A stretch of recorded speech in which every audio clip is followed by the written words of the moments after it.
Hello, and welcome to Conversations with Nick Thompson. You may know me from Netflix Love is Blind, but on this podcast, we sit down with guests from all walks of life to hear their stories, remove stigmas, and understand what makes them tick. Hey everybody, welcome to today's Conversations with Nick Thompson. I am your host, Nick Thompson, and today we are actually going to be talking to a fitness and holistic instructor. Her name is Amanda Carneiro. I've been following her content on Instagram for at least a number of months now, and I find her approach to be interesting, and I thought it would be great to reach out to her to see if she would want to come on and talk a little bit about not just her approach to health and wellness, but how she got there, where she started, what her journey's been. Bringing her to the show today is truly a great honor. But what I really wanted to share with you today at the beginning here is I feel like we need to have a broader conversation, especially in the United States. We need to have a broader conversation about health, wellness, overall well-being, mentally, physically, to have truly better health as a society. We have a lot of fast-tracked pitches that come and they're to help you lose weight, they're to help you build muscle, they're to give you a quick fix to a problem that really requires changes in lifestyles and changes to the way we approach things. And I know for me, myself, I was overweight growing up as a kid, and we definitely didn't have the healthiest mindset in our family. And growing up in the 80s and more the 90s, when I was realizing what was going on in the world, we ate a lot of processed food, as everybody did. Exercising wasn't really a priority. Yeah, we'd play outside like most kids and run around and wrestle around and ride bikes and all that stuff. But the priority of that was to have fun and not necessarily to be more healthy or better equipped to put our bodies in a place to be successful. So in this country specifically, I was first exposed to these diet plans with the Atkins diet when I was probably a teenager. And I quickly picked up the book and read through it and started implementing Atkins in my life. Thinking back, I don't know, does that really make sense? Is that really the right thing to do? But we're always sold on these fast approaches to quickly solve these problems that we need to think a little bit differently about. Starting with losing weight, for example. Like losing weight can be really difficult for some people. Genetics plays a role, habits play a role, how you were brought up plays a role, what you believe to be healthy and who you look to for guidance on that plays a role. The reality is, as I think about health and well-being and exercise and taking care of our bodies, it's something that took me a long time to understand that there isn't really a one-size approach or a one-size-fits-all. I had to change lifestyles. I had to put in the work to exercise. I had to be active. I had to move my body. I had to eat in a way that suited my body. A lot of you have probably gone through or experienced some of these fad diets out there, and I wanted to have someone on who could talk through that, talk through a little bit of how we can overcome some of these barriers that we have inside us and not get locked up in the latest fad, or not get locked up in some brand new workout routine that we're expecting these amazing results after a week of participating in the program. And I'm not saying that programs are bad. That's not my point. My point, and the point that I want to talk to Amanda about today, is how do we unlock what's happening in our brains that make us seek out these short, quick fixes instead of putting in a lifestyle change that's ultimately going to help us learn more about our bodies and put our bodies in a position where they can be optimal and where they can be most effective to do what we need it to do. And then how do we supplement that with nutrition? How do we supplement that with workouts that not just seem like a to-do, but really inspire us? I came from a family that was lower middle class. We often ate a lot of cheap processed food. But as I grew up and I started to learn the things that I needed to do to enhance my body, I decided to remove gluten about 10 years ago. Over time, I've removed other things that I just don't feel good after I eat them. And of course, like I'll cheat and I'll eat, pizza. I probably eat pizza once a week. And I think that, you got to find a nice balance, right? What I realized is I needed to change the way that I was living my life. I needed to have a relationship with food and exercise that worked for me, because some of the stuff I was eating, especially trying Atkins for the first time when I was 16, maybe years old, was that I wasn't getting the nutrients that I needed to maintain good health. I wasn't getting the energy that I needed. And I think everybody's body's different, and it's up to us to really understand what works for our body. It's not a one-size-fits-all approach. It's not a specific diet that's been orchestrated out or written out or evangelized in the media. It's what works for you, because the quick fixes, they may work in the short term if you can stick to them, which a lot of them are very difficult to stick to just because of the chemistry and the way that your body reacts and works. How do we take these quick fixes, eliminate those, and use different guidelines to help us turn our bodies into the type of machine that we need it to be to execute our daily lives and be the best version of ourselves? My journey continues. I don't have a perfect answer. For those of you who are interested, I don't eat a lot of meat, but I still eat meat. I tend to feel a lot better when I eat less meat, and I eat whole foods, more vegetables, more salads, as brutal as they are sometimes. And I work out 4 or 5 times a week, but I kind of do what I feel like doing that day. I practice yoga. I do a little bit of weight training. I do a little bit of running every now and then. It's not something I love, but something that I just feel like I need a good run. But the most important thing that I've known, and again, I'm not perfect, and I'm just trying to feel good. I knew a long time ago I was never going to have a six-pack. I knew a long time ago I was never going to have some of the physical attributes that a lot of my friends would have, because there would be times where I would do the exact same thing as them or even more than them and never see some of the results they see. And it was coming to peace with that's okay. I don't have to. I've just got to learn how to move my body in a way that works for me. I've got to learn to eat and have a relationship with food that works for me.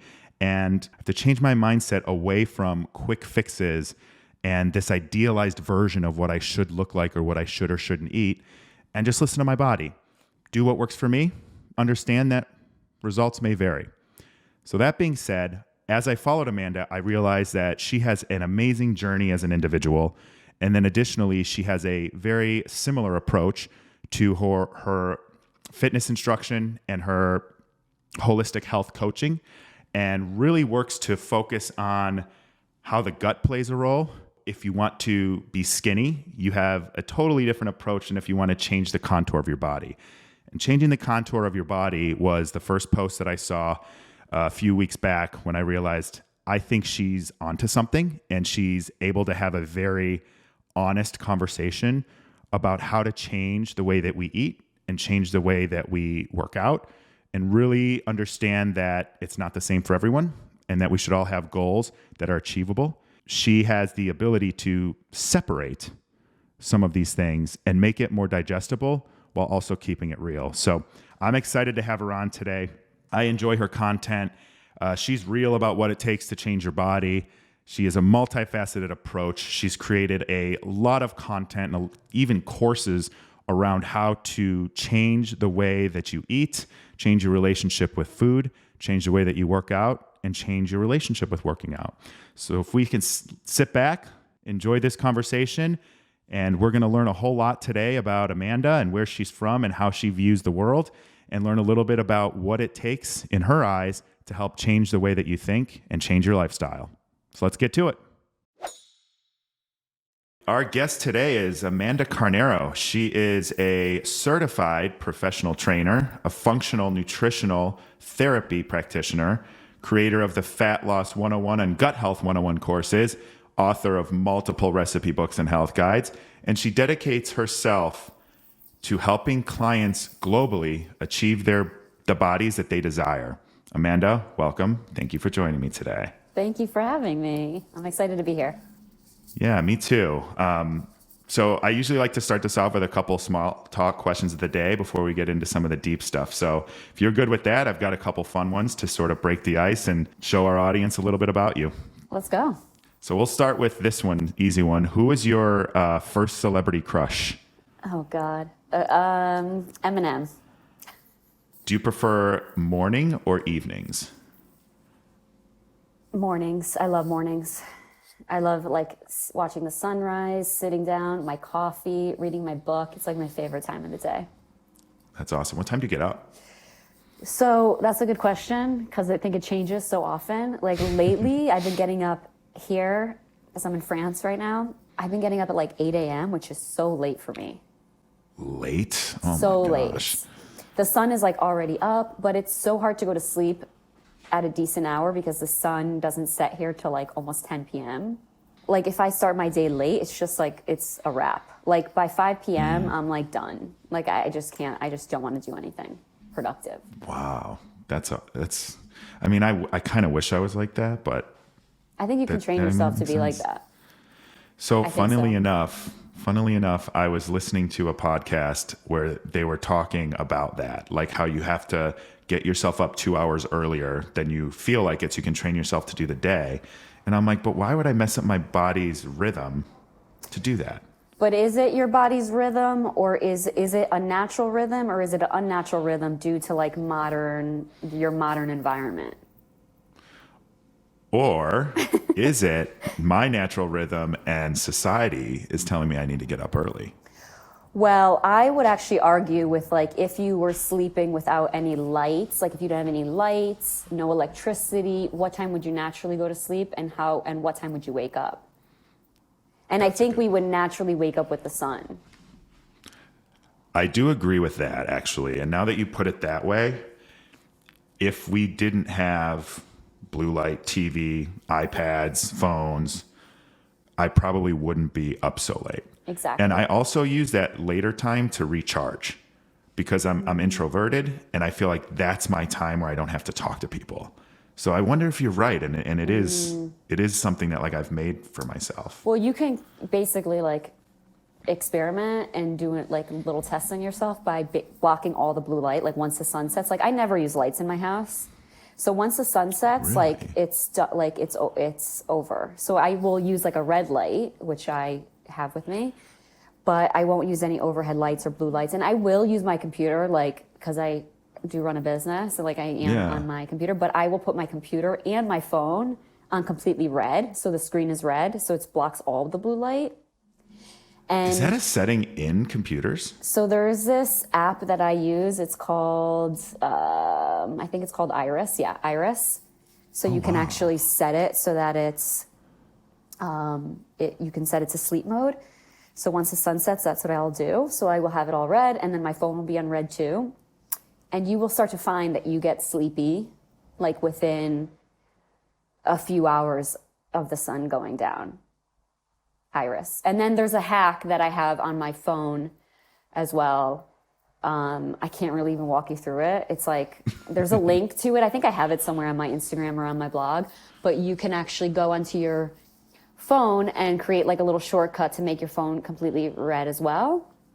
And that way, you're not having any blue light. You'll find yourself getting tired earlier. You go to sleep earlier. You wake up earlier. And also, I do find too that people, even if like they're like, oh well, I have no trouble falling asleep, you will have better sleep when you block the blue light because it does like screw with your melatonin production. So it is one of those things that I like. People are like, oh, I'm a night owl. I'm like, well, are you a night owl, or are you just so like addicted to blue light?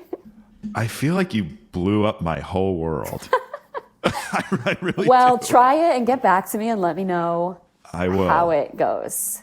And so red light helps you respond to something different or light differently, or what's the science behind that? Well, it's just the blocking of the blue light because the blue light actually, so it's, people are like, oh, well, I'm just on my phone for like a few minutes, or I put my phone down like 30 minutes before I go to sleep. But still, that, I think it's like for like I think it's like 4 hours after, but I could be mistaken on that. But the blue light is basically, like whenever you're putting that blue light in your face, you're signaling to your body that the sun is up. It's like noon. So not even our eyes, like this is why people wear blue light blocking glasses. Yeah, I have a pair. I don't wear them. Yeah, well, that's like the first step, but also your skin has receptors too. So you're basically signaling to your body to produce the hormones and all of the things that we need to like function at noon, right? So we're blocking melatonin as well, and then melatonin doesn't get produced, and then we don't sleep as well, or we don't fall asleep when we're supposed to. So it's not about the red light, so to speak. It's more about the fact Blocking that, the blue. yeah, that you're not getting that blue light, which is going to disrupt your entire circadian rhythm. So like not only like your sleep, but like your metabolism, the way your cells function, like everything is based on this. So it's like we really have to take care of our circadian rhythm. That's so interesting. And that's also the folks that like Dr. Huberman who say within 20 minutes of getting up in the morning, get outside and get as much light, natural light through your retinas. Absolutely. Because that's going to energize you and get your day started. Yeah, well, it's sending a signal to your body of what time it is exactly, and like your hormones are being, your hormones are being produced this way. So, yeah, it's really important to get sun in your eyes, like soon after waking.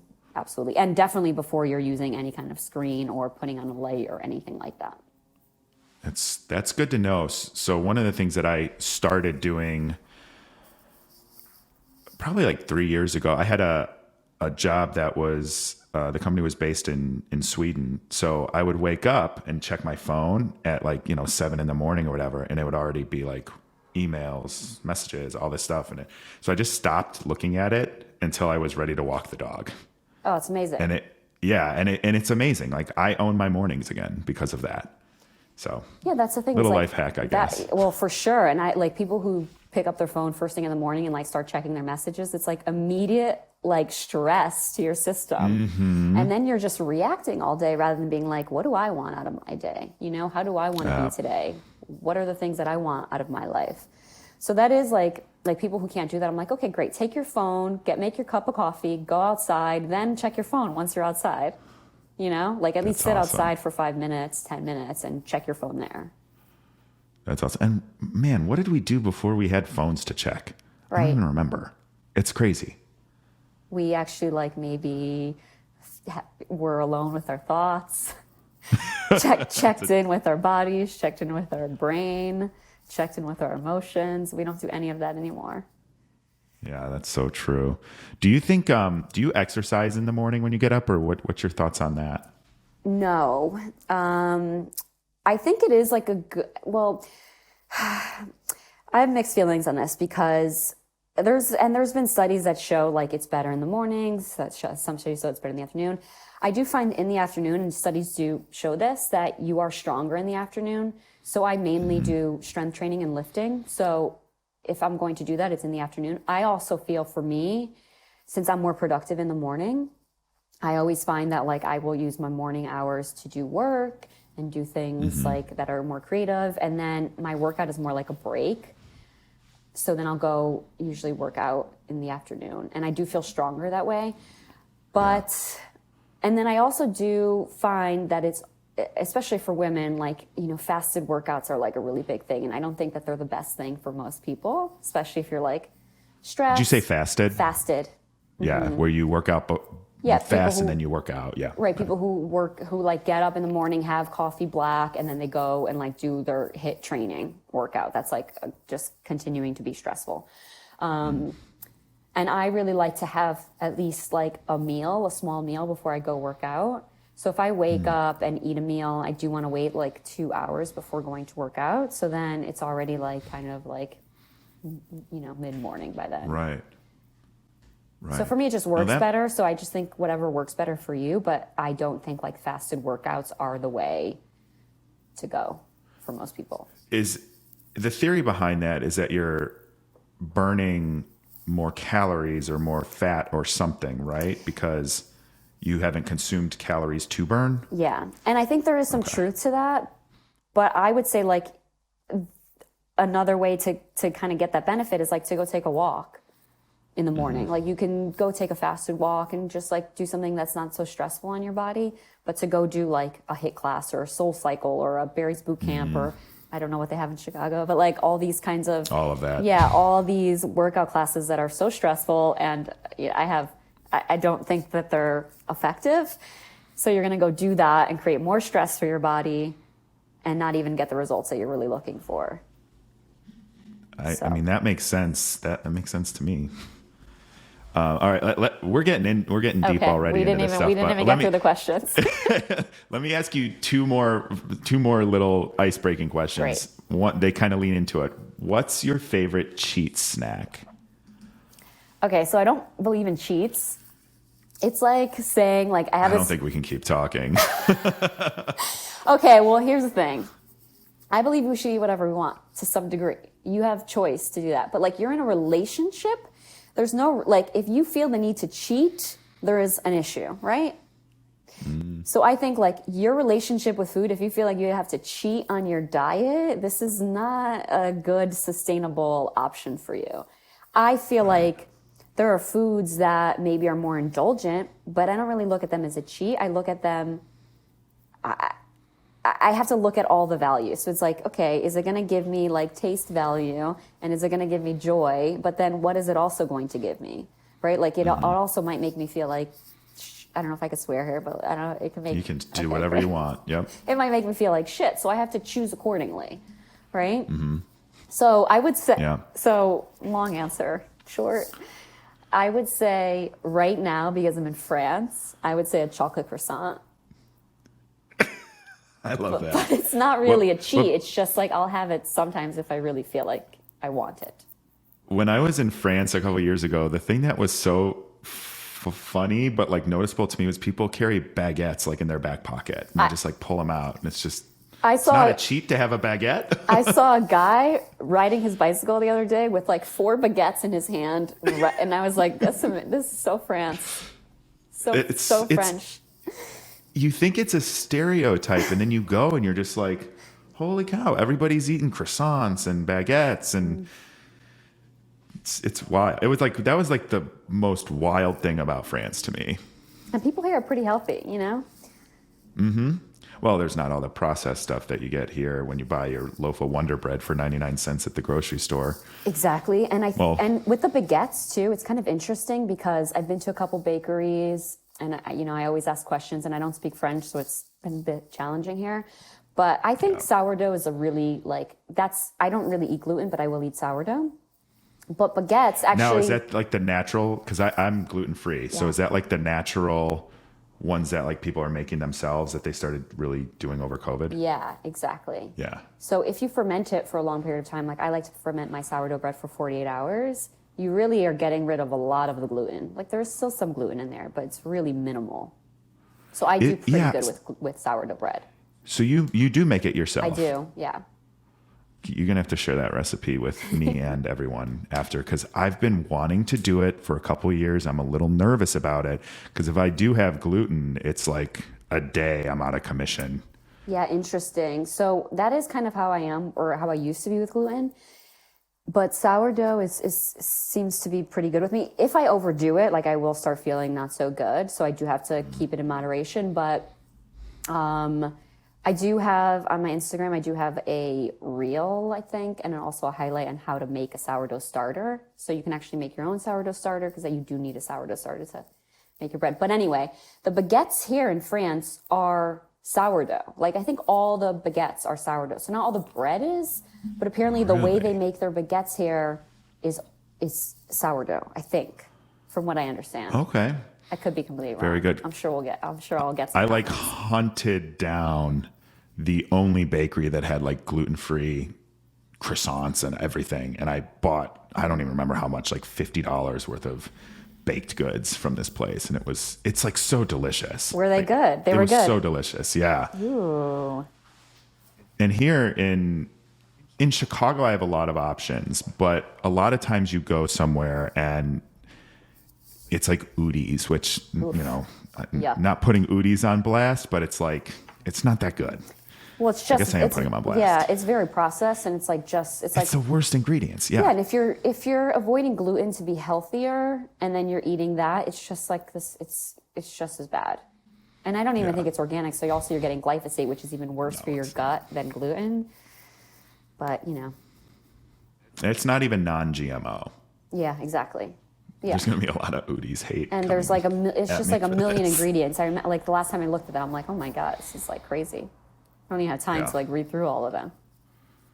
Yeah, I totally agree. I went gluten-free in like 2012, and Udi's had like one loaf of white bread maybe at the time. Yeah. I could be wrong. I'll probably get fact-checked on that. But I remember just going to the grocery store and I just did it to try it. And there was nothing anywhere. And so I got so healthy because I was just eating salads. Yeah, which is like, And this is like when people go gluten-free, this is what I always say, is like, go choose, people are like, oh, what's the gluten-free option? It's like, well, you don't need a gluten-free option. Just eat food. Just eat real food. yeah. Most food is naturally gluten-free. Like whole foods, one ingredient foods are naturally gluten-free. Sweet potatoes, carrots, beets, like, okay, sure, it's not bread, but it's still going to give you those The carbohydrates. stuff Mother Nature gave Exactly. us. Yeah. Yeah, absolutely. Yeah. Cool. Well, let's start. We've been going a little bit here, but tell us about you. I've been following you for a while on Instagram. I love your content. As I thought about asking you to be on the show, I looked into your story a little bit more. I find it very fascinating because you came into health and nutrition and personal training in a very unique way. So I would love for you to give a little bit of background on where you came from. Yeah, sure. So I kind of fell into it accidentally, I like to say, because I grew up on the East Coast, so Connecticut, and then was living in New York for a while. And then I moved to Los Angeles after college because I was pursuing acting.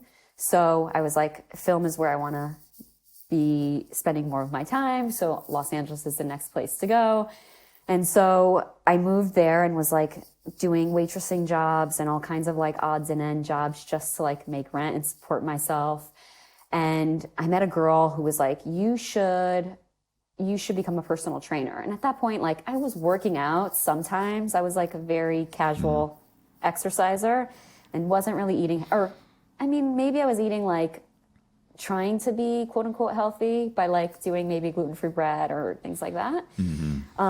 And I was like, no, I'm not going to become a personal trainer. That's like not my thing. I'm not going to be a person who's like in the gym all the time. It's just not me. And then I just like kind of thought about it some more and I was like, maybe this is like, and I wasn't like, I was also struggling with my weight at the time. So I was like, maybe I'll just do this and see like, maybe if I can even just help myself, So I took the certification, started following all the things that I was learning, started transforming my body. Like my body just like started changing. And then I just became so infatuated and passionate about the fact that I was able to do this for myself. And it wasn't just that my body was changing. Like, okay, I was losing weight. I was getting more fit and stronger, but like I started feeling just more confident. Like I was able to stand up for myself a little bit more. My relationships got better. Now you mean relationships with everyone? Everyone, not just like, I mean, I think I was like kind of dating at the time, not really, but just like my friendships got better.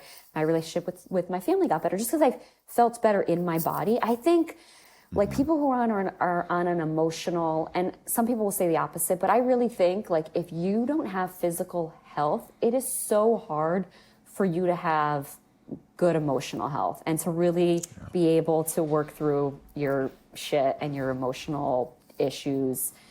I just think it's so challenging. So for me, it was like really the impetus to like really transforming my life completely.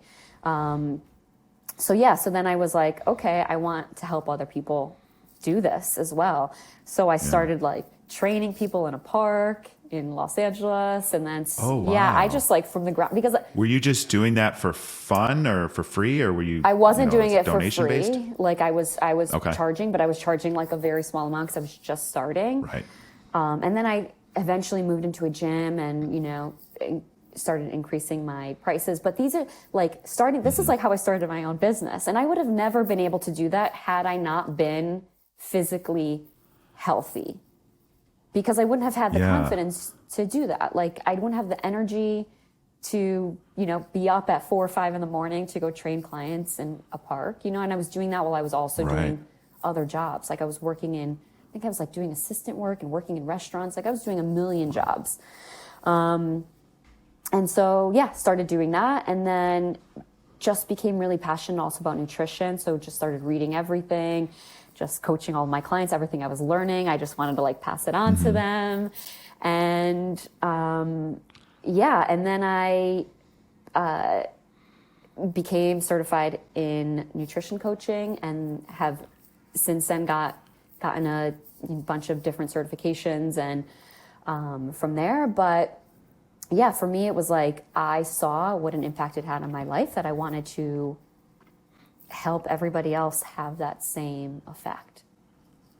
I love that you said that. And that's one of the things that really stands out to me about, and I don't want to put words in your mouth about your approach, and I want to ask you about that too, but I saw this, I don't remember when it was. It wasn't too long ago, but I think it was a reel or a story. And you were talking about you cannot change, you can lose weight, but you cannot change the contour of your body without like weightlifting, something to that extent, not verbatim.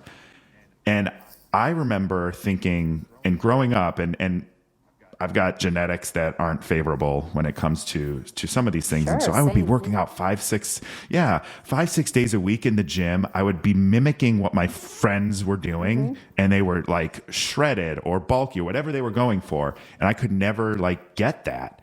And and I think that was part of my confidence challenges when I was in my 20s too, which I wasn't very confident. And then I found yoga and I started implementing that in there, and I started just feeling better. And it helped me sort of feel better about myself. I'm like, you know what? I'm never going to have a six pack, and that's okay. I feel good.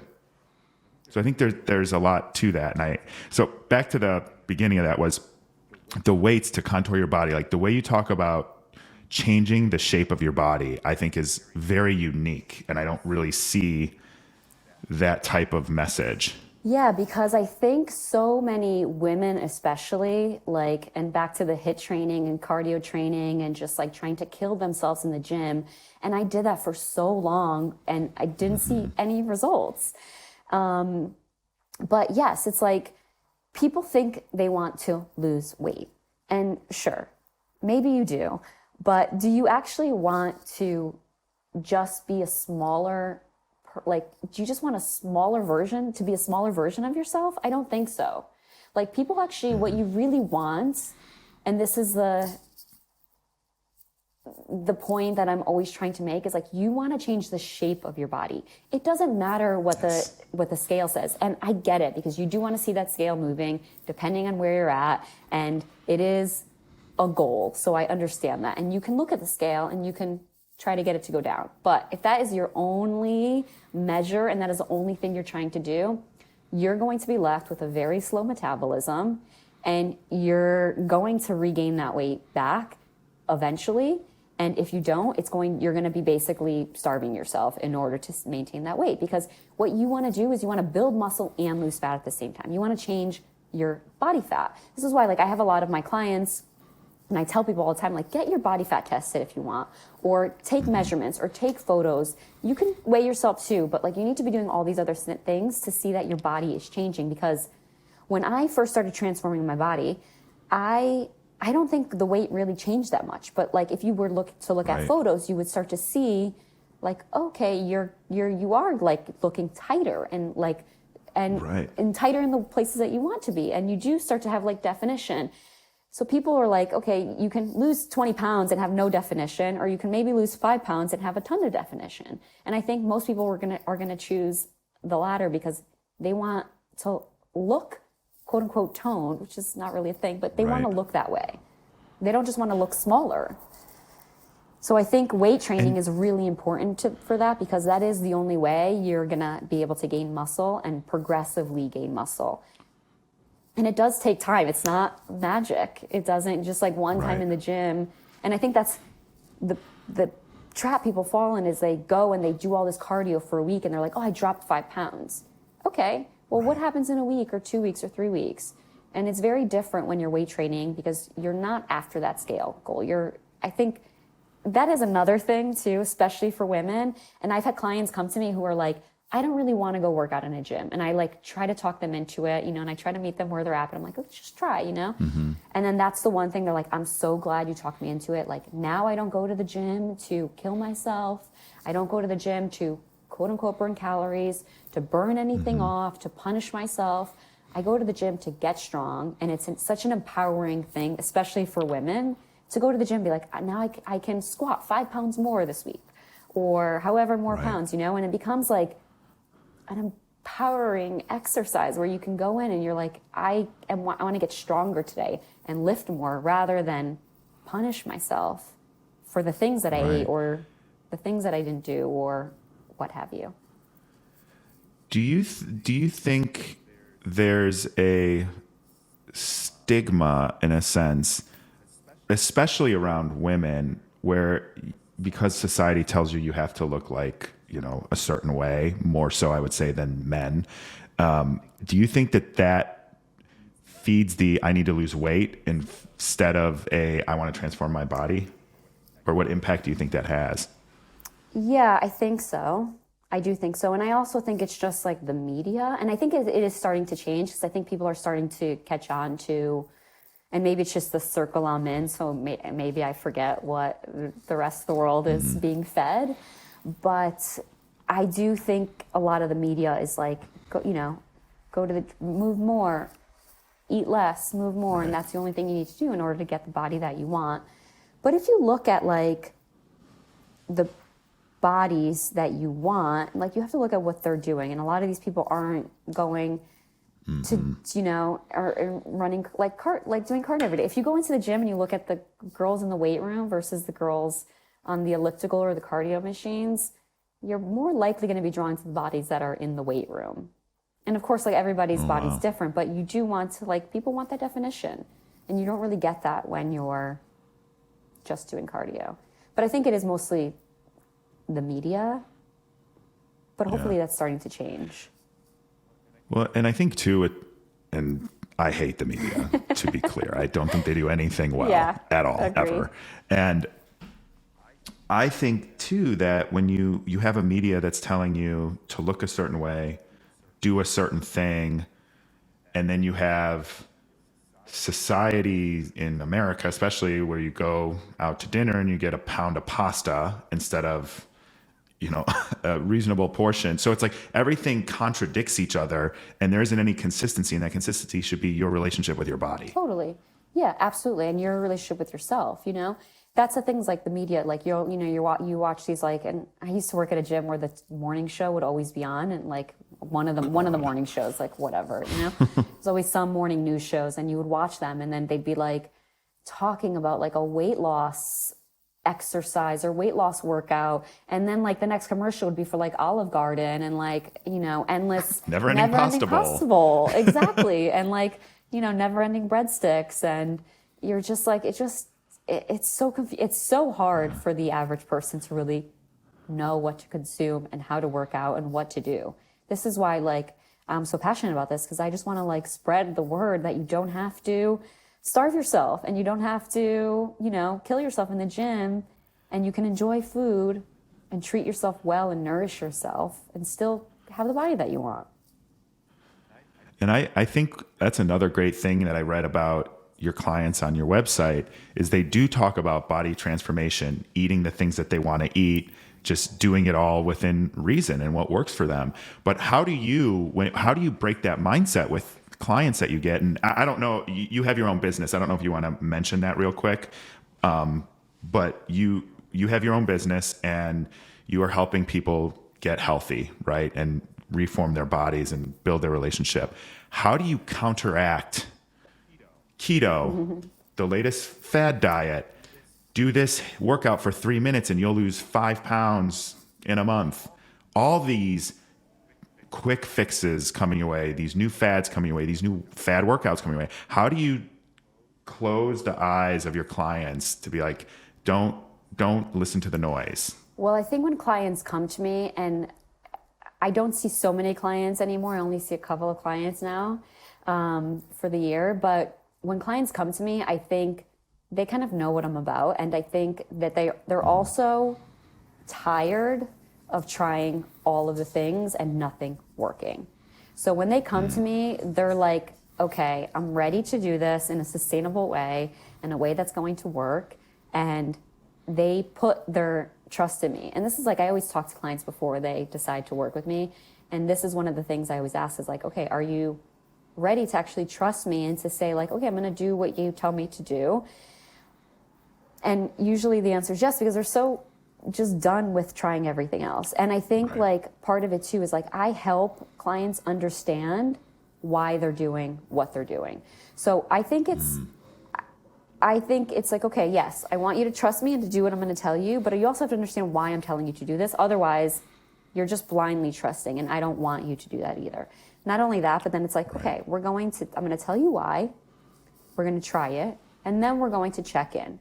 How are things feeling? What is going on? What's changing? What's the difference? And we, of course, will be like, okay, how's your body feeling? Is your body composition changing? Are you getting stronger in the gym?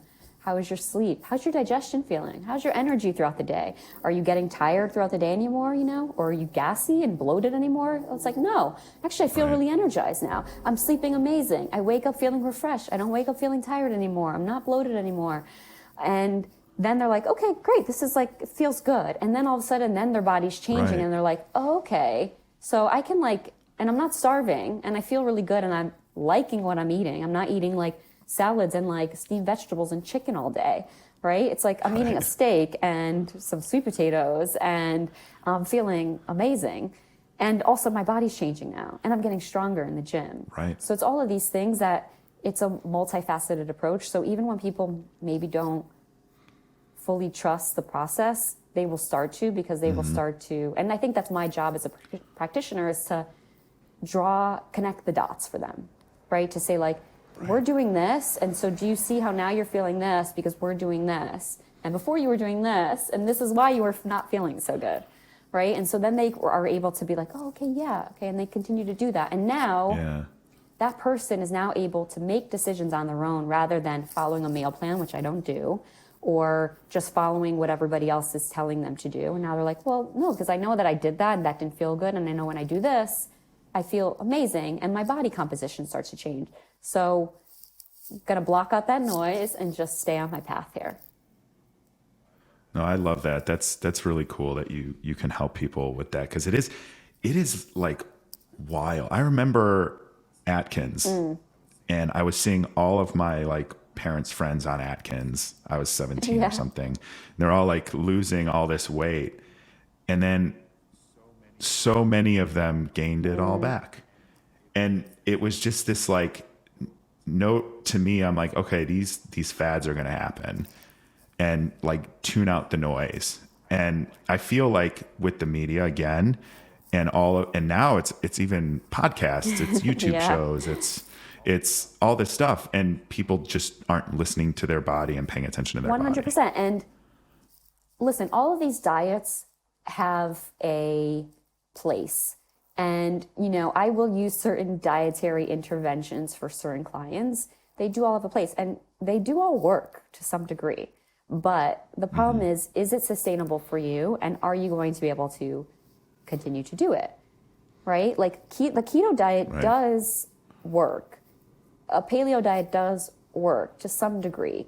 But do you never want to eat carbs again? Probably not. Right? I'm sorry, I'm in France. I'm going to eat a croissant and, and maybe eat a baguette, and eat sourdough bread. But, are you going to be able to sustain that in a long-term journey? And if the answer is no, then that's not really going to work for you. And I think this is where people are they jump on something and then they jump off. It's this perfectionist mentality is what gets you in trouble too, because it's okay, I'm going to do this thing and be perfect. And then if I'm not perfect, then forget it. I'm just going to eat whatever I want and gain all the weight back, which is what happens. Well, and that you kind of alluded to it earlier, that instant gratification where I want to get on this scale and I want to see 5 pounds gone or whatever it is. And it's not taking into consideration everything. It's literally taking into consideration one number that you've designated as your success 100%, metric. which is has to do, doesn't even have to do with fat. When you're interacting for the first time with someone who struggled, and maybe their whole life, maybe recently or something, what's a piece of advice that you give them to keep them motivated? Just stay motivated. I think motivation's a lie. Oh, okay. Let's talk people about think that. I've had clients say to me oh, I'm just not motivated to work out. If we have a check-in, they're I just haven't been working out. I'm just not motivated. I'm I'm not motivated either. Was I motivated to go to the gym today? No. But it's it's in my calendar. It's a meeting. Okay, I show up. I go. I do it. you know? I think like, I don't know, it's so hard because I think there's so much emotional stuff tied into eating well and working out. But I think, that's a really tough question because it really depends on the person. But I think it's a way of taking care of yourself, you know? And then I think like, well, if you're not motivated to take care of yourself, quote unquote, motivated to take care of yourself, like, why not? Do you think that do you feel like you don't deserve it? Do you feel like, I know sometimes it gets like deep. Well, it's like, there's so much in there. It's like, well, why don't you want to eat healthy? Do you want to just eat junk all day and feel like shit and, you know, not move? Like, why? We're designed to move. We're designed to eat healthy, nourishing foods.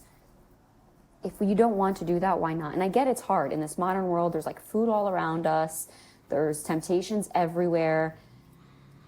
I think also it's like until you actually start to feel the difference in eating healthy, that's why it's like just do it for a week. Do it for a day. Do it for 2 days, right? And then you start to feel the benefits of that. And that should be, quote unquote, motivating enough to keep you going. Right. I think that's probably the most honest answer anyone could possibly give. And it is. I'd never thought of it that way. Now I'm rethinking motivation, right? Like, well, why am I not motivated? What's the issue there? That's a very honest and fair answer. And I know we talked about this a little bit, but like you're still working another job, right? So it's like, I am. Yeah, I have a full-time job. Do you feel motivated to go to work every day? Probably not. But then do you just say like, I'm not motivated, I'm not gonna go? No, you're like, okay, I don't really feel like going, but if I want a paycheck, guess I'm just gonna show up today. It's the same thing. It's like, okay, well, if I want my body to feel good, if I want my body to change its shape, if I wanna get stronger, if I wanna like feel really good in a bathing suit when I go to the beach today, like, I'm gonna go to the gym. You know, it's just like, and I know that because sometimes you choose not to go and you know how you feel when you don't go. You feel like, okay, like I know I would have felt better if I went, or like, oh, I feel kind of low today because I didn't go to the gym. I feel like, okay, maybe I'm not making such good choices in my nutrition today because I didn't go work out, and I know that would have helped me make better choices too. So it's like all of these things that are more motivating than just like having this quote unquote motivation that you're supposed to have to go to the gym, you know? Yeah, and it feels like that again is your relationship with yourself. And it all comes back How to are that. you? It's like you have to want this for yourself. You have to want a better life for yourself. And that's what it all comes down to. It's not just about getting the body that you want. It's like, I know that if I stop eating well and working out, like my business is probably going to go to shit. Not just because that is what I built my business on, but like just because I'm not going to be as energized. I'm not going to feel as clear. My mind's not going to be working as well. So these are all, you know, my relationships aren't going to be as good. You know, I'm going to be a hot mess. So it's like, this is why we have to do this for ourselves. And if we don't want to do it for ourselves, then we have to look internally to say, like, what is going on emotionally? And maybe there's things that I don't, and, you know, I dealt with binge eating for a long time. And, you really have to do the work on your emotional well-being. And you have to figure out, like, what am I trying to avoid? Because that is sometimes what is at the root of it. It's like we sometimes just feed ourselves in order to avoid feeling what we actually need to feel in order to move through it. What would trigger your binge eating, if you don't mind me asking? I mean, or if you can even identify it. I think it was triggered by everything, but I think at the root of it is like sometimes it's like if I was, and you know, when we start to have these habits, we start to create these neural pathways that just make the habit stronger and stronger. So then everything starts to kind of trigger it. If I was tired, if I didn't want to do work, I would start to just eat and then binge eat. But I think at the root of it was like I wasn't dealing with the emotional trauma, I guess. There was just so much emotions that I just didn't want to deal with. Things would come up and I would just want to push it down and not talk about it, feel it. So I would just go eat. And then I wouldn't have to feel because it numbs you out, you know? And then I wouldn't have to go anywhere because I'm like, I'm too bloated and full and feeling like shit to go even put myself out there or go do what I need to do today. And I can see that just becomes a pattern then, and then that snowballs, and you're stuck in that, and you're making it harder to get out of it People come too. to me and they're like, they're like, oh, I'm stuck in this cycle, and it's like, okay, well, there is really nothing I can do for you unless you're really willing to like figure out what's going on underneath that, and that's the first step. Right? Do you find people? Yeah, I agree. I agree completely. Do you find people resonate with that, or do they get put off by that type of message? Because I love how straightforward you are about how you've got to want this, you've got to care about it, you've got to stick to it, and you've got to realize it takes time. Like, that's such an honest approach that I don't feel a lot of people get when they're seeking this type of help. Yeah, I think most people do resonate with it. Whether or not they're willing to actually like do the work to get there is another story. But I think most people see the truth in it if they're experiencing it. And I think then if you have experience and you move through it, then you really resonate with it. But yeah, I think, and but that's the thing is like, I can't force, and this is why like clients will come to me. It's not like I'm searching. Of course, like I have an Instagram, I put things out there. But if you resonate with what I say, you're going to come to me and you're going to say, okay, I'm ready to kind of do this work. But I think you can't force anybody to want to change and to be ready to change. And people are going to come to that realization when they're ready to do that, you know? And I mean, yes, there have been clients who think that they're ready and then they come to me and then they don't want to do the work. You know, and that creates issues. But, and I have to meet people where they are. And of course, like I will do that and try to get you mini wins until you get there. But sometimes it's just, if you're not willing to be vulnerable also, like, especially in a coaching environment, it's going to be really tough. Well, that's the thing with coaching in general. And you have to be receptive to feedback and constructive criticism. Yeah. You have great content. You have a very large and engaged social media following. What is your relationship with your audience? Because the content you produce is very helpful, very useful. Like, what's that relationship like? How do you engage? What type of engagement do you get? Thank you. Yeah. I think, I've been building my social media following for a while now, and like it's really just ranged from so many different things that I used to share to what I share now. And I think like, especially the people who have been with me, like there is such a community. Like there are like, I see people's little like image pop up on Instagram that have been following me for like years and years, you know? And I answer all of my DMs. Like sometimes it takes me a while, but I answer every single DM that comes to me. Unless it's like inappropriate, then I'll block you. But I try to answer every comment. I try. Sometimes it's not always possible to do that, but I really do try.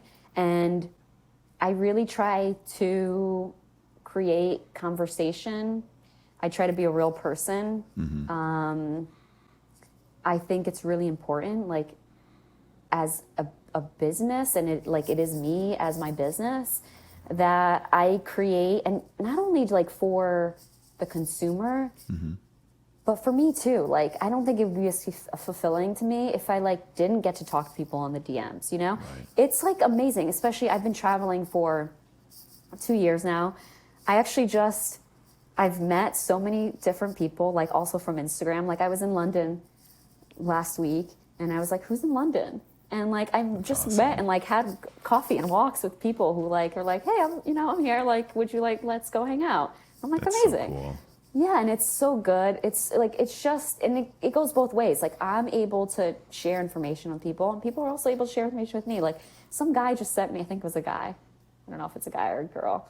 But I'm like trying to find raw milk here in France, and somebody just sent me like like photos, like, oh, go to here, try this place, this place, this place. Here's a list of, I'm like, this is amazing. But that is like cultivating community, I think is so important because people first of all, like they feel like they know me, they can trust me. And we have a relationship, I feel like. I mean, I always say like it goes down in the DMs. Like it really like there's like a lot that happens in the DMs. You know? And I think the fact that you're meeting people in real life is the benefit of digital connections. And when we have these digital, I mean, dare I say, most of our interactions are digital now, especially with COVID and everything that happened. To be able to use it sort of as a gateway to meet people in real life is something I haven't even really thought about until just now. And I think that's such a unique use case for social media. I think it's amazing. Like people, people can say all the bad things, and for sure, like social media is not always positive. There's a lot of negative aspects to it, but especially like being in the health field and the wellness field, like people who are following me and or in my community are interested in the same things. We have the same mindset in so many ways, right? So I already know, like, when I'm going to go have a coffee with somebody, like, okay, I already know we have some similar views on the world. It's like a starting point. So, yeah, and there's like, I think it's a great, I always say to people too, especially people who are getting started in their health journey, and they're like, people in my life don't get it. My family doesn't get it. Nobody gets it. It's like, go to social media. Who's going to the organic markets that you go to? Go on social media, figure it out, meet people, connect. Like, say hello. Don't be afraid to reach out to somebody and say, hey, like, do you want to go, like, I see you lived in the neighborhood. And who cares? Just do it, Right. Well, and even that, going to a farmer's market and just talking to someone who's at the same booth as you are. 100%. That's so simple. You're there. We're both buying organic lettuce. We're both buying, pasture raised beef or meat or whatever. Like you have that. That's a good point. I never thought of that either. I actually was at the farmer's market here trying to find liver, and I don't speak French, so I'm like at the farmer's market, and I like got behind this woman, and she kind of just started talking to me in French, and I'm like, oh, I'm sorry, I don't understand. And then she did speak a little bit of English, so we started talking, and it was like so great, to like connect with somebody. And I was asking her about this farm and what she knew about it, and then I started talking to this older couple who told me like where to get the good grass-fed liver. And so it's like amazing, like the people that you can meet and just like exchanging ideas and exchanging information. It's amazing. It's like a whole community that a lot of people just miss out on, I feel like. Absolutely, yeah. And you can cultivate that, and I think it is hard for people, especially like starting on their health journeys, to like meet like-minded people, but that's how you do it. Just put yourself out there. Yeah, absolutely. So you mentioned a minute ago you started traveling a few years ago. Now you're a self-described nomad on your Instagram. I believe when I first started following you, you were in Portugal. Okay. Yeah, I believe that. I could be wrong. Correct me if I'm wrong. And then I saw you, and you told me that you're in Paris now. So you're a nomad. Walk us through that. Oh, man. Okay. So 2 years. So basically like almost 2 years ago. So last October, what are we, 2022? So yes. October 2020. I think it was like mid-COVID. I was living in Los Angeles at the time. I had an in-person personal training business there. And I just had a moment where I was like, what am I doing? I moved to Los Angeles to be an actor. And then that just, I stopped doing that and really pursued my nutrition business. So I was like, what am I doing here? And I was single at the time. And I was like, my husband is not here. Like, I need to get out of here. Like, he's not in LA. No one's husband should be in LA. Oh, man. That should be on a T-shirt. There's some amazing people in Los Angeles, but I just didn't feel like I needed a change. And so I was like, I'm moving. I was like, where should I move? Should I move to Austin? Everybody was moving to Austin at the time. Should I move to Colorado? And so I basically was like, I'm just going to pack up my stuff, put my stuff in storage, and just, I don't know, visit a few cities, and then maybe go to Mexico for like a month or a couple months and just like live, and then maybe I'll come back and figure it out. And then, so I traveled around the States for a bit, visited some friends, checked out a few cities, and then just like didn't really know where to go. And then speaking of social media, A friend of mine was like, come to the UK, a guy who I'd never met. We had been following each other for a while, and he was like, come to the UK. Like, come visit here. And I'm like, maybe. And then he kind of like mentioned it again, and I was like, and he was very charming. And then I was like, okay. So I basically, because I didn't have a rent, so I was like, okay, I'm going to just go. I knew it wasn't going to be bad. And then I flew to the UK and spent like a couple months in the UK there with him. We got into a relationship. We started traveling around together. We went to Central America, Mexico, Costa Rica, Nicaragua. Yeah, we were like moving around like every like probably like 2 months or so. And then things didn't work out. We ended up breaking up, which going through a breakup in a foreign country when you're by yourself is like, I don't recommend anybody do that. So and that gets complicated. We like broke up for a while, for a few months. I was traveling alone, and then we got back together for a few months, and then didn't work out again because things don't usually work out when you get back together. And then we broke up again, and then since then I've been traveling on my own, and now in Europe. So it is like a different experience to travel alone than with a partner. Right. So I don't know how much longer I will do it. I think it's very brave. Yeah, I think it's very brave. Like I, outside of work, like I don't think I could travel alone. Yeah. I've ironically traveled to UK by myself, but I had a friend out there who also just kept begging me, and one day I went, so that must be like a British thing. But but yeah, I think it's so cool that you do that. I think it's a great strength. I mean, it's amazing. Like it's, I have days where I'm like, this is amazing. Like I get to be like, the other day I'm like, I'm in France. Right. Like, and I get to like work and make a living and still do what I love and do what I'm passionate about, and also like see so much of the world. And it's great. I mean, it comes also with, especially when you're by yourself, like there is like a lot of loneliness that comes with it, especially moving around often, which I think, and not having a home. It's like, it's like, where do you're like, okay, I'm done here. Like, you're like, okay, now where do I go? Which is like where I'm at right now, is trying to figure out like, okay, do I keep doing this? Do I go somewhere and stay for maybe a few months instead of just like going for a month or two? But then making that decision is so challenging. And trying to make friends somewhere, you make friends, and then you're like, by the time you make friends and like feel like, okay, this feels comfortable here. Time to go. It's time to leave. What are some of the places you visited? So you said UK, you're in France, Central America. So the UK, and then Mexico, all over Mexico, like Playa del Carmen, Acumal, the Oaxacan coast, which was amazing. It was my favorite, like the best food on the Oaxacan coast of Mexico. Oh, wow. Insane. Black mole is like my favorite thing in the world. Then to the city of Oaxaca, San Miguel de Allende, which is like in the mountains, which was one of my favorite cities in Mexico. Costa Rica, a bunch of places in Costa Rica, Nicaragua, which I loved. Like Nicaragua is one of those places nobody goes, but it's gorgeous, beautiful, super cheap. And then Panama City, which I didn't love, and then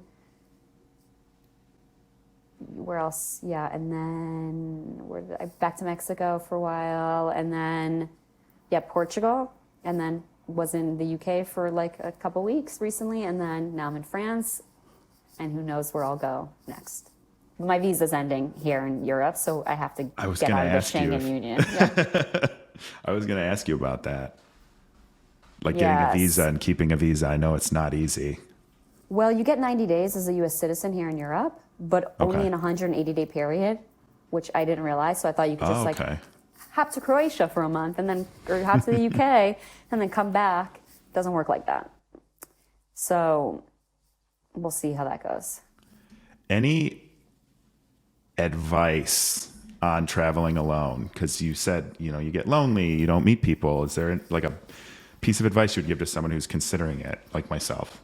Not alone anymore, but like how I would have before. Because Because it's like the loneliness, and I didn't know what I would do. And even when I went to Europe by myself, or to England by myself, my friend, I was like, what do you want to do? I'm like, I want to see castles and like other things besides London. And so she just made an itinerary because I wouldn't know what to do. I mean, you can search online and stuff like that, but I think when you're alone, like it's you know, it's nice to just be like, okay, cool. Like I want to go see these places and just go and do that. But I think like, especially if you're alone, like doing a tour and just like paying for the tour and like being able to meet people, like especially like a walking tour, a half-day tour, and just being like, I think I love to do that like within the first couple of days I'm in a new place. Then you like meet people, you ask them for recommendations. What restaurants did you like? What coffee shops do you like? Where's the best chocolate croissant? You know, like you ask all these questions, and especially the tour guide too, like they can give you a ton of recommendations. That there's also like always Facebook groups, like expat Facebook groups that I will always join. So usually you can just like search the city in Facebook and then just join the group. And so, like what I've been doing lately is just going in and being like, hi guys, I'm here for a month. This is who I am. This is what I do. If anybody like wants to grab a coffee, go do anything fun together. I'm here by myself. Like you just put yourself out there. And then people will always be like, "Oh my God, I'm into health too. Like, well, let's grab a coffee." And then like, I'm literally after this podcast today going to meet some girl I met in a Facebook group to go watch the sunset and go take a walk and just chat. Yeah, that's so cool. I love the way you put yourself out there, and I think you have to. Like yeah. when I was with somebody, it's like I didn't do any of that because it's like you just have your person, you go do things together. It doesn't really matter. But it's a whole different experience when you're by yourself, and you really have to. Otherwise, you'll just be by yourself, you know? Or like I go sit in a cafe often and do work, so I'm not like at home by myself. And sometimes somebody else will sit next to me, you know, and they'll be by themselves, and you strike up a conversation. That's awesome. It's such a lost art, just striking up a conversation. It's so, you know, one other thing I've realized that I do, like literally 2 days ago, even when I'm on, I take walks as often as I can. Like I like to move, like you talked about. I'll stare at my phone sometimes, like the whole time. And I'm just like, I'm on this walk to take in some stimulation. And I'm actually like doing the same thing I would be doing if I'm sitting on my couch. Yeah. That is one practice I think everybody should do. And that's one thing, especially I do now that I'm traveling, is like when I leave my house, I turn my phone on airplane mode. And I don't turn it on unless like I need to check something or go do something. But like if I'm walking, I'll put a podcast on, I'll put my headphones in, maybe I'll listen to something. But if I'm like riding my bike or walking, obviously if I'm riding my bike, I'm not gonna be on my phone. But if I'm taking a walk, I know. If I'm taking a walk or even standing in line waiting to like check out, I will just keep my phone off. Like that is how, because if you're in your phone, it's gonna be so much harder to meet people and say hello to somebody or have the opportunity for somebody to even start a conversation with you because it doesn't look like you're inviting. Right. No, that's great advice. I think we should all stop listening to this when it's over and go do that. Or take this with you. Hopefully you've taken this with you on your walk. Yeah. Yeah, I was going to ask, what are a couple of those podcasts you listen to that you would recommend? They can be on anything. Oh, anything. Okay, let's think. There's this podcast that I've really been liking. Oh God, I'm gonna have to look at it. I think it's called like all the hacks. Oh, interesting. Okay. Do you know what I'm talking about? I think he had an Instagram account, and then I can't think of the name of the. I do listen to Huberman Lab. Okay, it is called All the Hacks. All the Hacks. All the Hacks. I wrote that down. There's like a ton of. I think he's like a travel blogger. I think that's how he started. I forget where he comes from, but he has like really good, tangible advice in his podcast, and he brings people on and talks about like all kinds of different things, but a lot of like travel hacks. I've really been into. I mean, I could give you all the health podcasts, but I mean, I don't know. Sometimes it's like I listen to the Ben Greenfield podcast pretty often. Okay.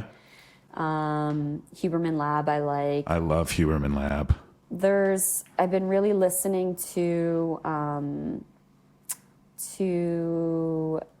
this podcast. I don't know what it's called right now, but it's the Ram Dass podcast.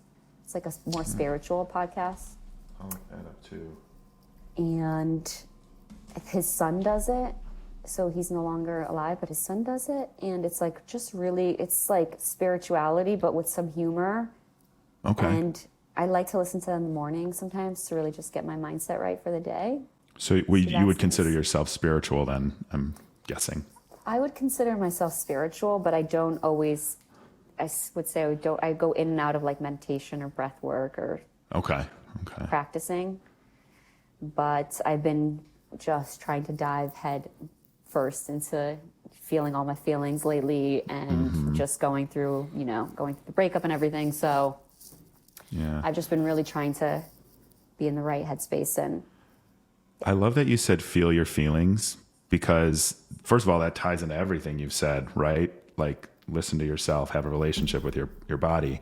One of the best things there's two things I really like hone in that changed my life. And one of them was like, it's okay to be depressed. Just know that that's not the end. It's okay to sit with your feelings.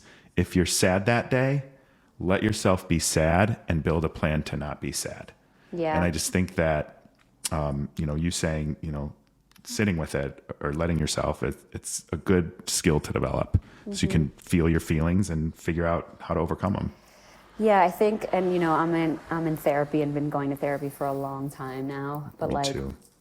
one of the things too is like that I've been personally working on is like not feeling shame or feeling bad about feeling sad. Like especially even like going through a breakup or like whatever you're feeling, sad, even if it's like nothing to be sad about. And you're just like feeling that feeling. I think one of the biggest things is like, if you start to feel like, oh, I shouldn't be feeling like this, it's going to be really hard for you to actually feel what you're supposed to be feeling if you're having shame and guilt about feeling the way that you're feeling. So just say, like, give yourself compassion, give yourself a little bit love. If your friend called you and was like crying about something, you wouldn't say like, oh, you shouldn't be feeling sad about that, You would say like, okay, you would talk to them. And that is like, just let yourself feel it because it will go away.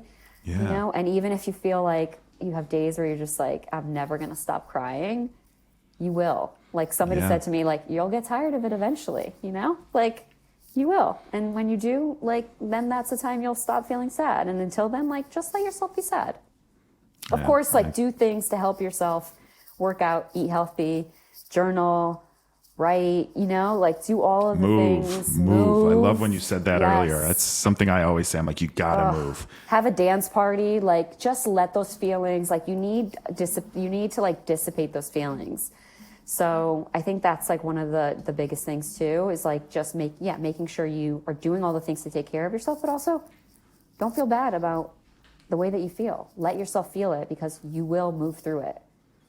Yeah. And there's nothing wrong with you. Yeah. There's nothing wrong with you for feeling a certain way.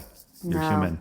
And the people that I think there might be something wrong if you're not able to feel it, Right. Like the people who go through these traumatic events and then they're just like going on with their lives. You're like, did you even process that?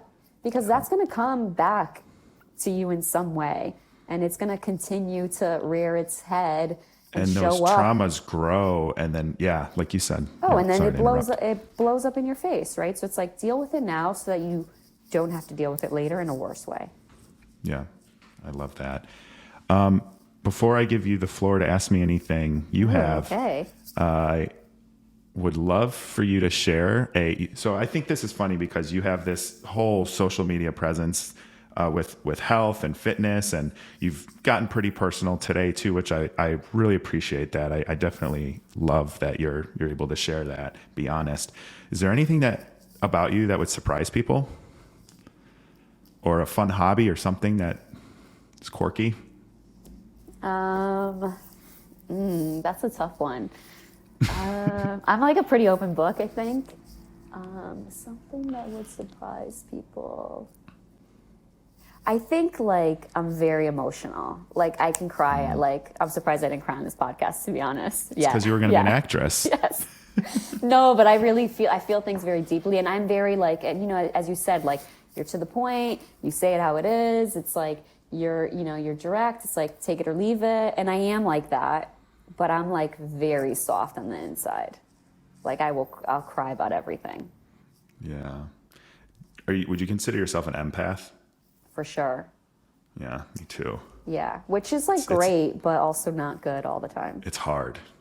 Yeah, I realize like part of my depression that I work every day to overcome, but part of it was letting people take too much of my time and too much of my energy. And the second great thing, since I guess I gave the first one that I learned, is boundaries. And putting up boundaries around certain individuals and people that like take your energy is super important. But yeah, I don't cry very often, but I definitely can relate to the feeling those emotions. Yeah. I think one of the things I think a therapist once told me is like, even just being around people can be a lot for an empathetic person. So just like envisioning like a glass box around you, that's like their energy is just like bouncing off and it's not coming in here. That's really good. Yeah. That's really, really good. I like that.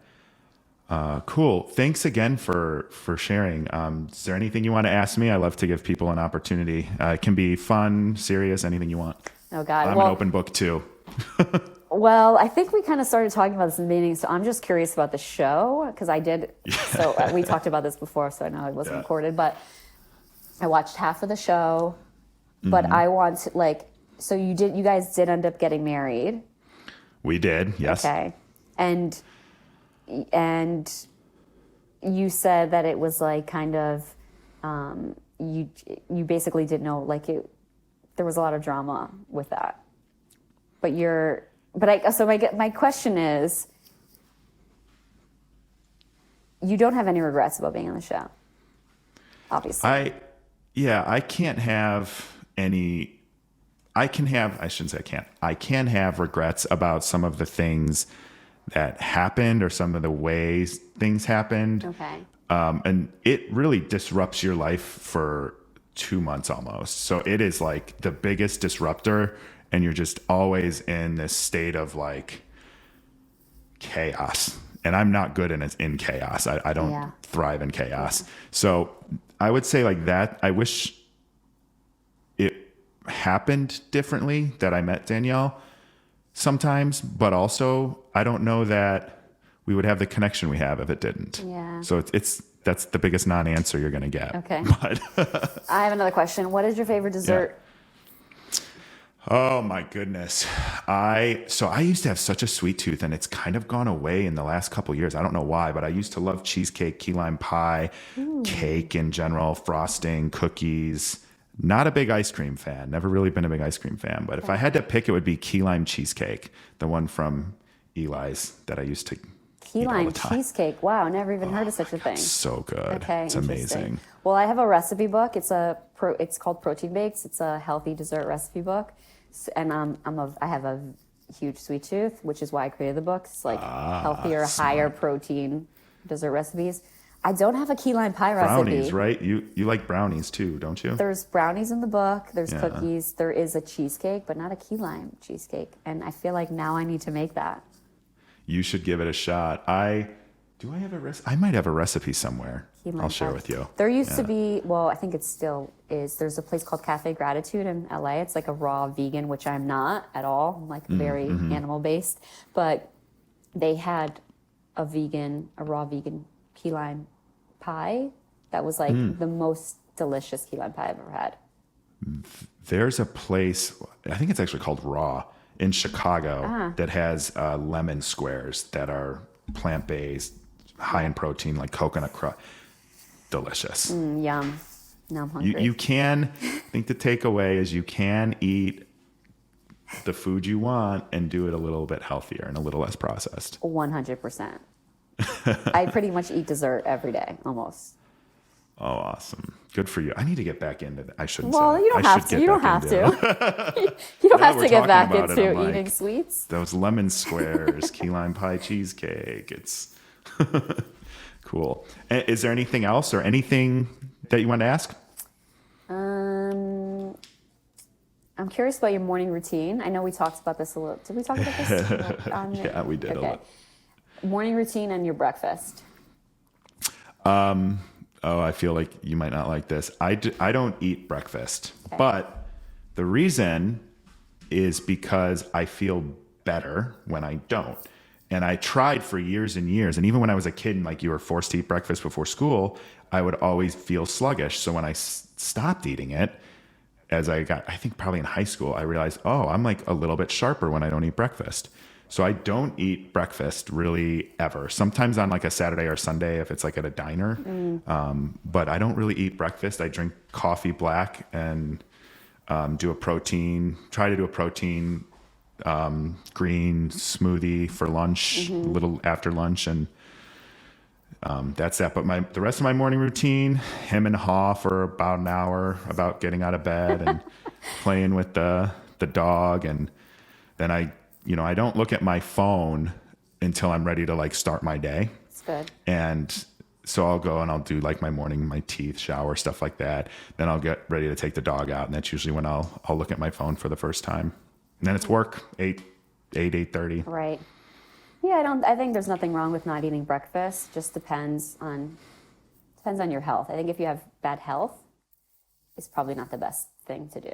Because you're just creating more stress for yourself. But it depends. No, Again, there's no black and white, Right. It's listen to your body, find what works for you, and just make sure you're doing it in a healthy way, I feel like. Exactly. Yeah.